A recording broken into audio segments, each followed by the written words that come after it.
Estamos en el último capítulo de la profecía de Malaquías, capítulo 4.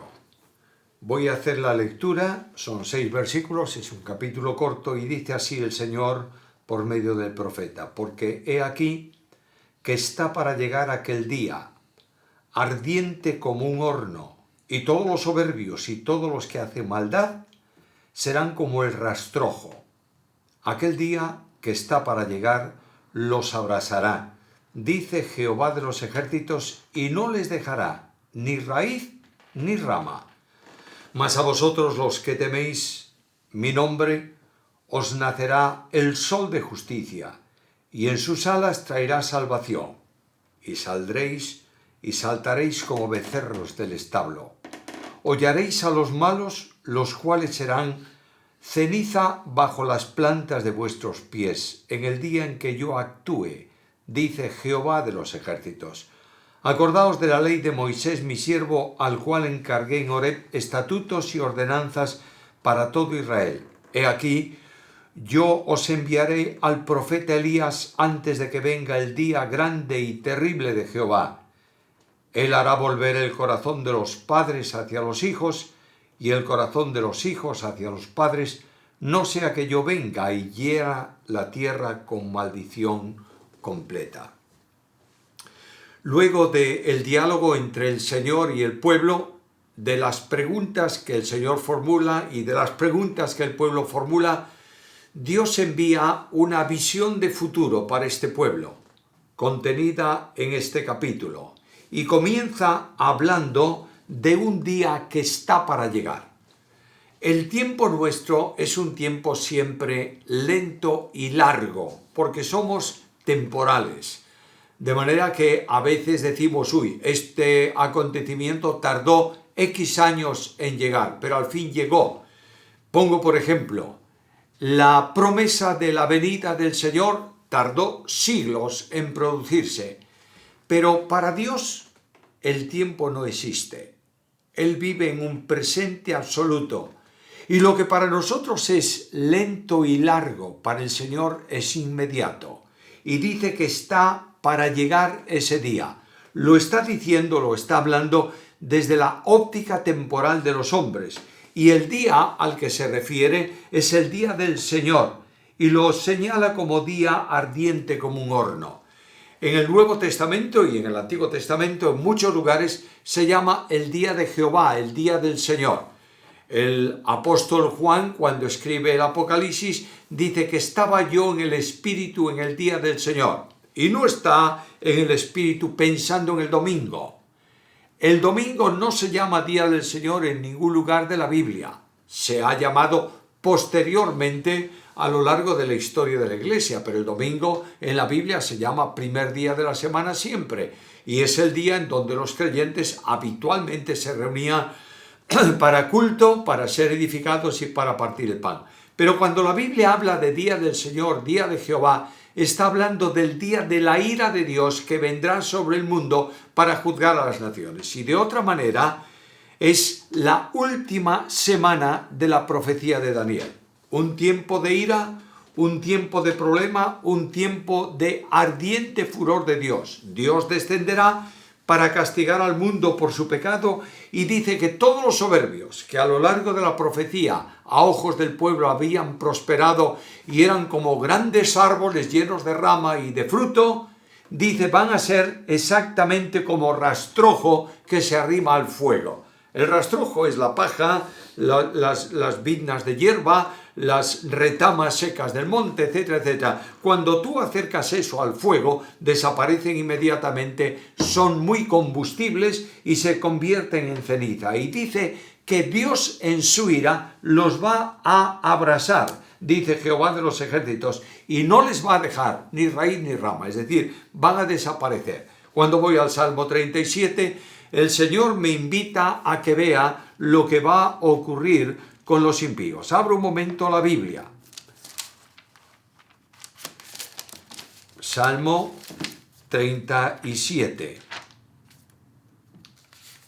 Hay 3 veces que se menciona eso en ese salmo y es muy ilustrativo para contrastarlo, que sirva de comentario a este versículo de la profecía de Malaquías. Capítulo 37, versículo 2. Porque como hierba, los que hacen iniquidad, como hierba serán pronto cortados. Primeramente van a ser segados, dejan de vivir, dejan su vida de esplendor, de verdor. Versículo 10. De aquí a poco no existirá el malvado, observará ese lugar y ya no estará.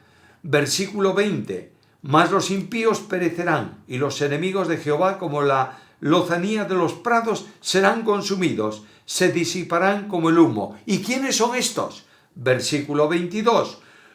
Los que Dios bendice heredarán la tierra y los que Él maldice serán destruidos. Por tanto, estos que se habían levantado contra Dios van a ser objeto de su ira. Dios da un tiempo de gracia, un tiempo en que espera para que no sean consumidos, pero Dios va a actuar y no va a dejar en pie, no va a dejar con vida en el sentido de actuar como hasta ahora a estos que son impíos. Contraste en el capítulo. Dios va a actuar y van a producirse dos resultados. Para los que son impíos, para los que han deshonrado al Señor, para los que no han cumplido sus demandas, para los rebeldes, para los ingratos, van a ser destruidos. Durante el tiempo de la tribulación se van a producir un conflicto aquí en la tierra muy serio que afectará a todas las naciones, guerras, problemas, dificultades, y al final de todo ese día, ese tiempo de la última semana de Daniel, los últimos 7 años de la historia descrita en la Biblia, el Señor va a venir a la tierra y va a juzgar a las naciones y va a juzgar a Israel. Y va a tomar de las naciones a los que son impíos, a los que no han creído, y los va a arrojar en las tinieblas de afuera. Es el juicio que se describe en Mateo capítulo 24 y 25. Lo mismo va a hacer con Israel. De manera que la Biblia dice que entonces estarán 2 en un molino y uno será tomado, es decir, sacado de circulación y echado en las tinieblas de afuera, y otro será dejado para entrar al reino milenial de Jesucristo. Los impíos van a ser apartados, la tierra va a ser limpia, pero, versículo 2, a vosotros, los que teméis mi nombre, es decir, los que creéis en mí, los que me obedecéis, los que lleváis una vida en vinculación conmigo, os nacerá el sol de justicia. Este es el calificativo que se da en el último libro del Antiguo Testamento al Señor, el sol de justicia. Y este sol de justicia vendrá a juzgar a las naciones y luego en justicia reinará aquí en la tierra antes de que se produzca la intervención final de Dios en la historia de la humanidad y cree cielos nuevos y tierra nueva donde habitará, morará, se manifestará la justicia. Y este Dios de gracia, que para unos trae juicio y consumación de ira, para otros en sus alas traerá salvación.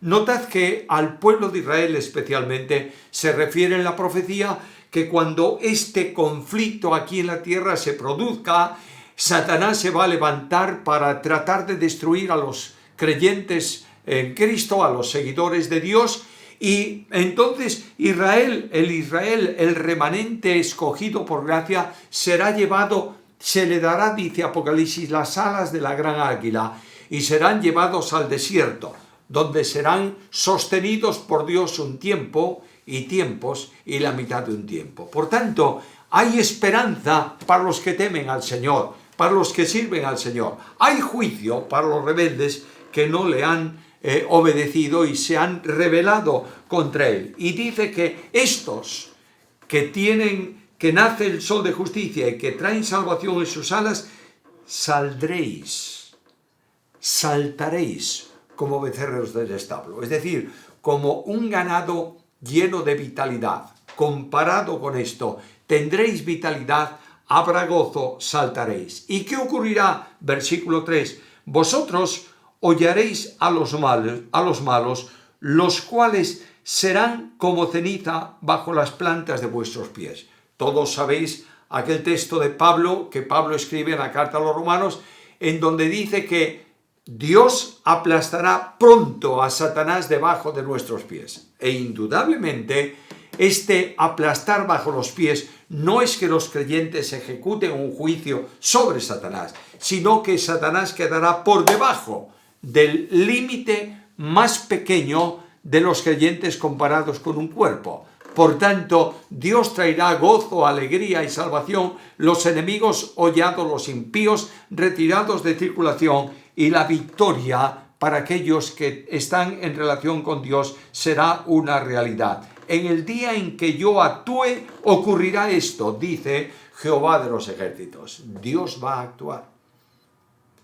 El Dios de la Biblia va a actuar conforme a lo que ha revelado a lo largo de los profetas y a lo largo de los años, por medio de los profetas a lo largo de los años. Versículo 4. Acordaos de la ley de Moisés, mi siervo, la cual encargué en Horeb, estatutos y ordenanzas para todo Israel.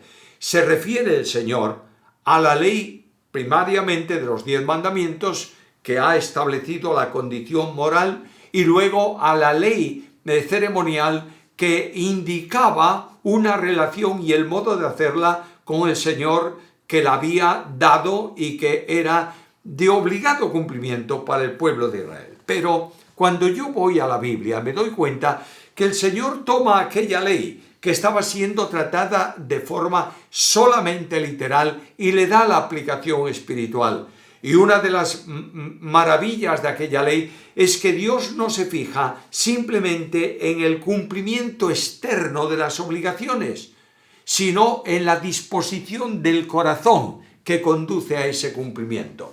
Por tanto, el Señor toma uno de los mandamientos de la ley y dice que todo aquel que hable mal de su hermano es reo de juicio de fuego, es decir, es merecedor de la condenación. No es simplemente no relacionarse con él, es la conversación maliciosa. El Señor dice que todo aquel que ve a una mujer para codiciarla en su corazón ha cometido en su corazón un pecado de adulterio. Dios no se para a ver aspectos externos. El Dios de la Biblia no descansa en apariencias, no tiene bendiciones para los que tienen una piedad aparente, sino para aquellos que cumplen las ordenanzas suyas porque le aman de corazón.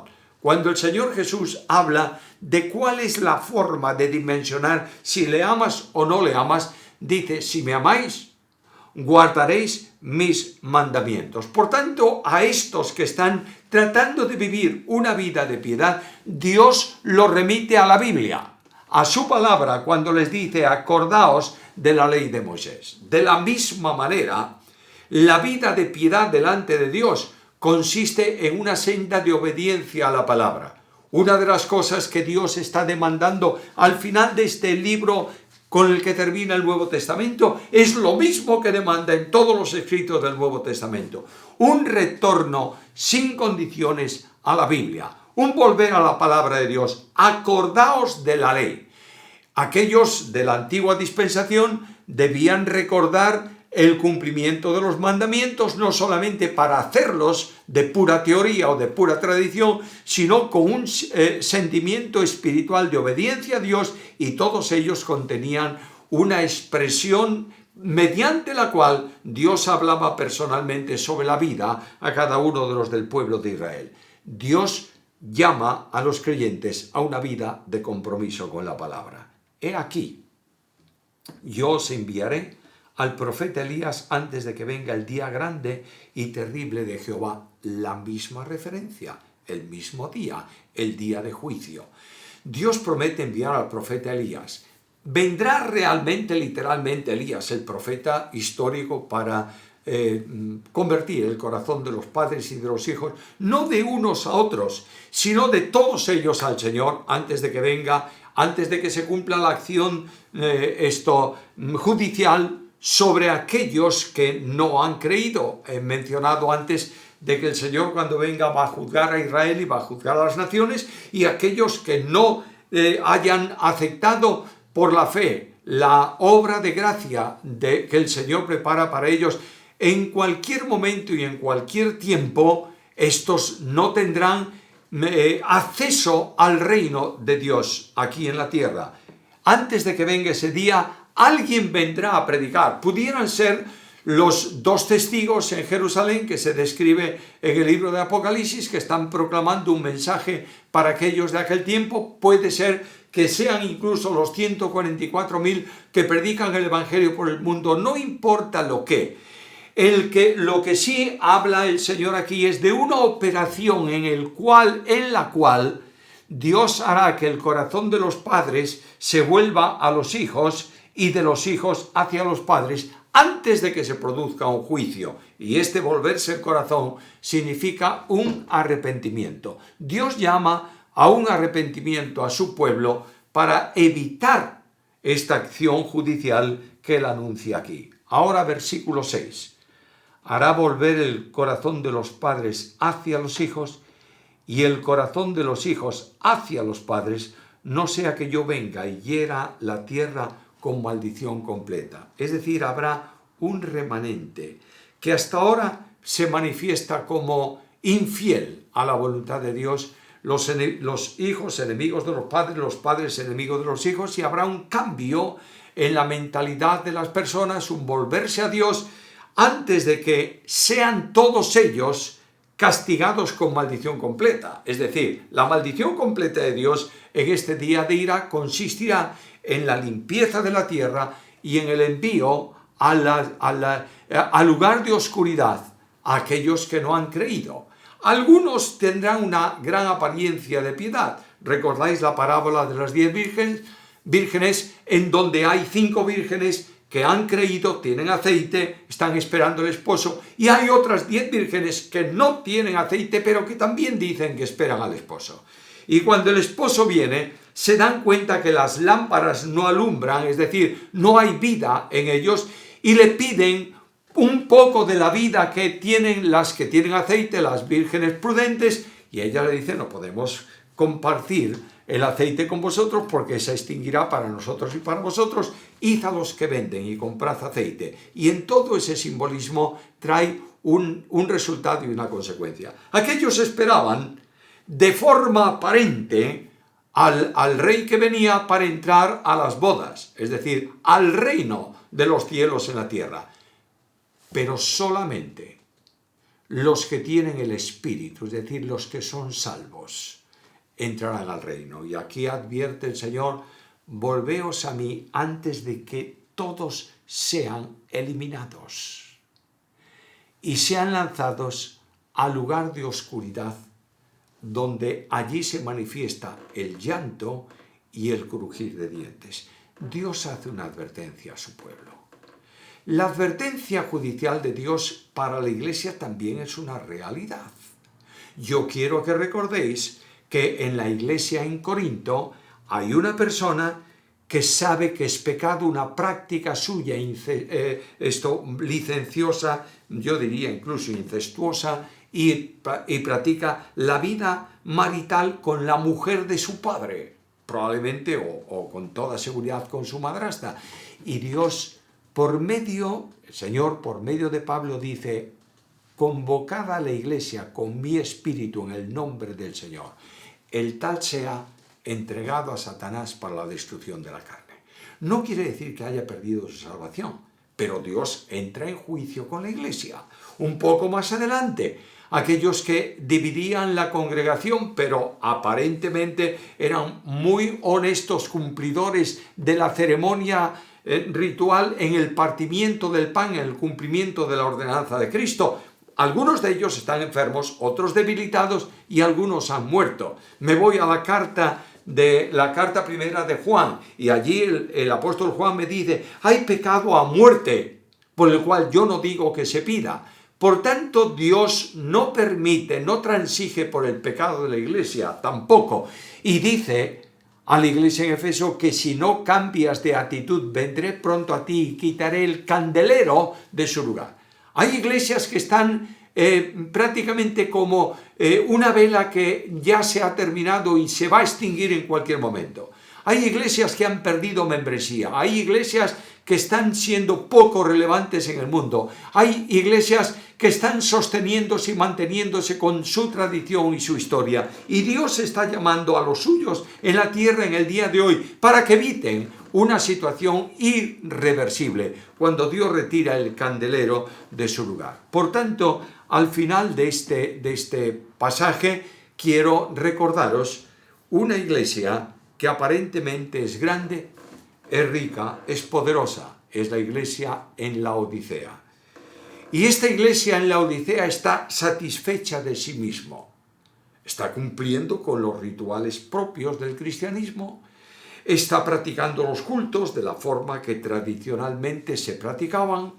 Está teniendo gente importante en sus medios, en su entorno. Se ha enriquecido y ella dice a Dios: ahora, la riqueza que vale es la mía. No tengo necesidad de la tuya. Y el proveedor de riqueza absoluta, que es Cristo, está a la puerta de esa iglesia. Y la iglesia que se considera grande, el Señor dice: eres una pobre, ciego, miserable, desnudo. No tienes ningún valor. Y Dios da un tiempo de gracia a la iglesia también en el día de hoy, para un retorno sin condición a Él en dos grandes esferas. La esfera de la obediencia, que dice al Señor en oración: habla, tu siervo oye. O si lo prefieres de otra manera: Señor, ¿qué quieres que hagamos? Y por otro lado está una relación con la Biblia, recuperando lo que Dios ha establecido en su palabra para una obediencia absoluta. Siento profundamente escuchar a veces mensajes que se llaman bíblicos, en donde la Biblia no está. Veo jóvenes desorientados en el mundo de hoy porque desconocen la Biblia. Descubro hogares con conflictos internos en el matrimonio porque no han ido a la Biblia. Descubro una relación tensa entre padres e hijos porque la Biblia no está en el hogar. Dios está llamando a su pueblo a una nueva recuperación de estos valores espirituales y una vuelta incondicional a Él. Y Dios me dice en este versículo 4: acordaos de mi ley.